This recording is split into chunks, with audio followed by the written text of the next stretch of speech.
अन्य देवी देवताओं की कहानी की तरह ही गणेश जी की कहानी भी काफी रोचक और प्रेरणादायी है। चलिए आज उसी के विषय में विस्तार में जानते हैं।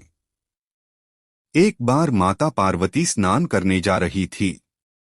तब उन्होंने द्वार पर पहरेदारी करने के लिए अपने शरीर के मैल से एक पुतला बनाया और उसमें प्राण डालकर एक सुंदर बालक का रूप दे दिया। माता पार्वती बालक को कहती हैं कि मैं स्नान करने जा रही हूँ, तुम द्वार पर खड़े रहना और बिना मेरी आज्ञा के किसी को भी द्वार के अंदर मत आने देना। यह कहकर माता पार्वती उस बालक को द्वार पर खड़ा करके स्नान करने चली जाती हैं। वह बालक द्वार पर पहरेदारी कर रहा होता है कि तभी वहां पर भगवान शंकर जी आ जाते हैं और अंदर जैसे ही अंदर जाने वाले होते तो वह बालक उनको वही रोक देता है।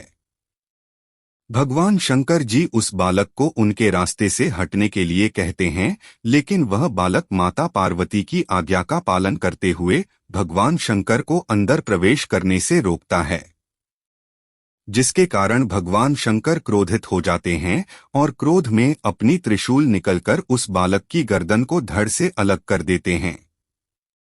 बालक की दर्द भरी आवाज को सुनकर जब माता पार्वती जब बाहर आती है तो वो उस बालक के कटे सिर को देखकर बहुत दुखी हो जाती हैं।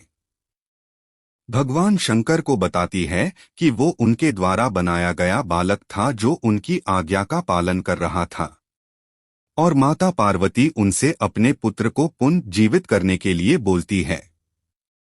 फिर भगवान शंकर अपने सेवकों को आदेश देते हैं कि वो धरती लोक पर जाए और जिस बच्चे की मां अपने बच्चे की तरफ पीठ करके सो रही हो उस बच्चे का सिर काट कर ले आए। सेवक जाते हैं तो उनको एक हाथी का बच्चा दिखाई देता है जिसकी मां उसकी तरफ पीठ करके सो रही होती है।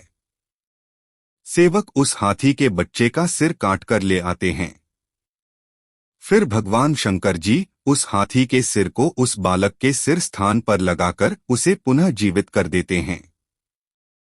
भगवान शंकर जी उस बालक को अपने सभी गणों को स्वामी घोषित करते देते हैं।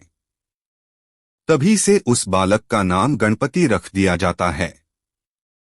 साथ ही गणपति को भगवान शंकर देवताओं में सबसे पहले उनकी पूजा होगी ऐसा वरदान भी देते हैं, इसीलिए सबसे पहले उन्हीं की पूजा होती है।